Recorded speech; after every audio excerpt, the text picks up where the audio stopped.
Hello दोस्तों, ज्ञान with सुभी में आपका स्वागत है।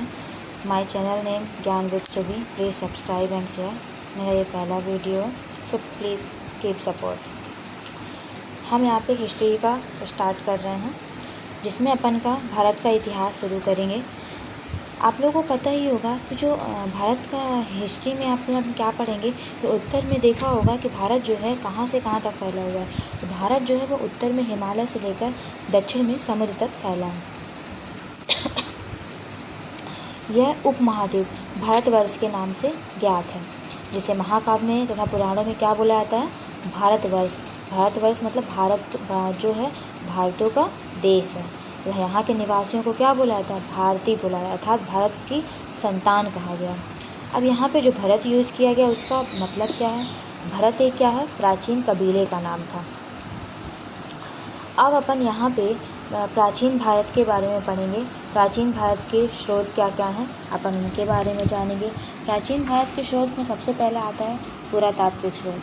पुरातात्विक स्रोत में क्या क्या चीज़ें आती हैं हम अपने शॉर्ट्स में पढ़ेंगे, पूरा डीपली नहीं पढ़ेंगे, क्योंकि हमेशा एग्ज़ाम में हमें फास्ट पढ़ने की ज़रूरत होती है।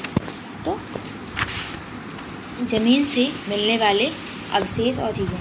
पुरातात्विक स्रोत में हमें क्या क्या चीज़ें मिली थी? ज़मीन से मिलने वाले अवशेष और चीज़ें थी।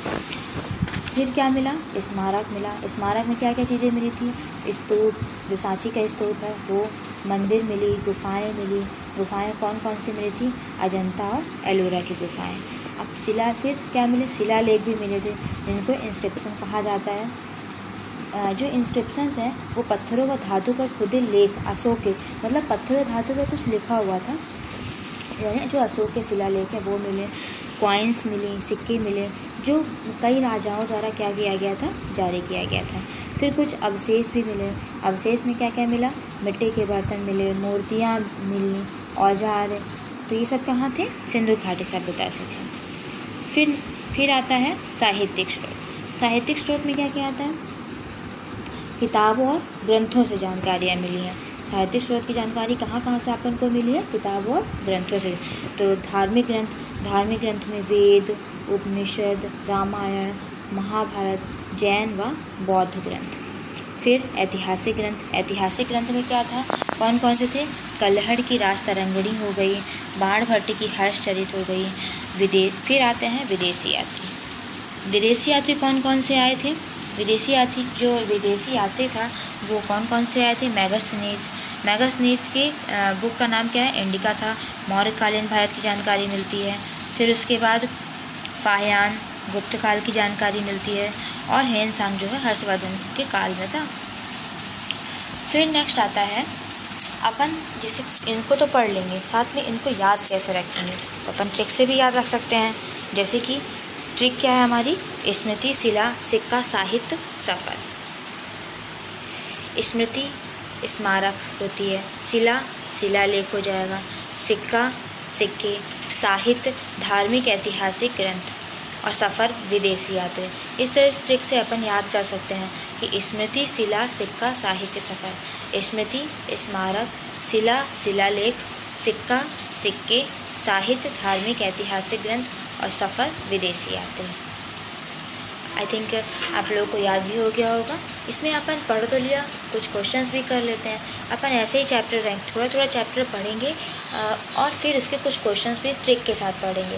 क्वेश्चन भी लगाएंगे, साथ में ट्रिक भी देखेंगे। इसकी तरह क्या हो जाएगा, आप लोगों को सारी चीज़ें याद होती रहेंगी। पूरा एक दिन में पूरी हिस्ट्री नहीं पढ़ आती, थोड़ा करके पढ़ो, बट अच्छे से पढ़ो। भारत के प्राचीन इतिहास की जानकारी का सबसे विश्वसनीय स्रोत कौन सा है?